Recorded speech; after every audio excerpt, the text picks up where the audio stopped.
një prind kishte 2 fëmijë, këto ishin binjak dhe kishin ditëlindje. Dhe prindi I bleu nga një dhuratë secilit. Dhuratat ishin pak a shumë të ngjashme, pa më parë, nga letra nga fjongo e kështu. 2 fëmijë u kënaqën shumë me prindin, përqafun etj.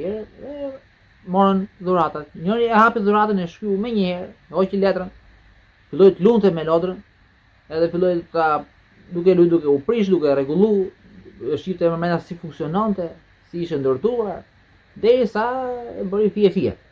Fëmia tjetër nuk e hapi fare dhuratën, e la siç ishte, por e mante mirë, e pastronte nga plurat, rregullonte fjongën, e futi në një kuti që ta runte edhe më mirë. Dhe pyetja është këtu, nga cili fëmijë u kënaq më shumë prindi? Nga ai që e studioi atë lodrën, e lujti, e përdori, apo nga ky tjetri që ruajti pakon, dhuratën? Nga cili fëmijë u kënaq më shumë prindi? Ndoshta keni parë një postim që kam bërë pak ditë përpara mbi prindin dhe 2 fëmijët e dhuratat. Kjo është një histori që më ka rënë mend, masi më kanë pyetur njerëzit se çdo bëje ti po të dilje para Zotit. Si do ndjeje, çdo bënte Zoti me ty. Çdo bëni shkencëtarë, domethënë, po të dilin para Zotit. Unë po marr rolin e shkencëtarëve tash në këtë rast. Dhe unë I kam dhënë këtë shembullin me prindin me 2 fëmijët me dhuratat e tjera. Prindi tash luan rolin e Zotit. Dhurata është natyra. Që Zoti I ka bërë njeriu natyrën, e ka dhënë natyrën. Dhe fëmijët janë 2 tipet e njerëzve, tipi besimtar dhe tipi shkencëtar.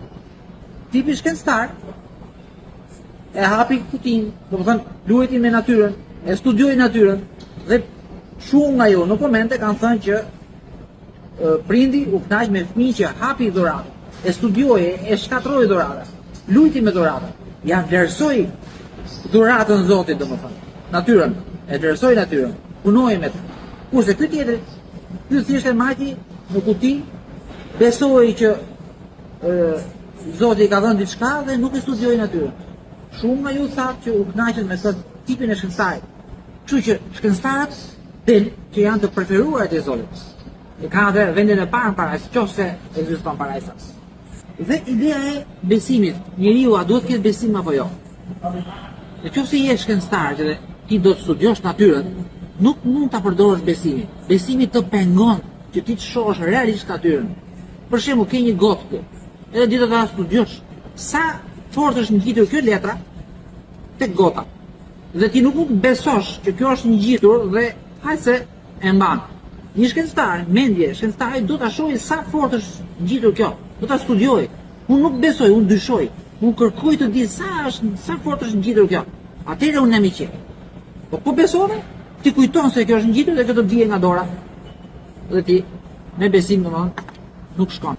Domethënë për studiuar natyrën, ne absolutisht nuk duhet të përdorim besimin, se nuk na ndihmon, po na pengon, na ngatron.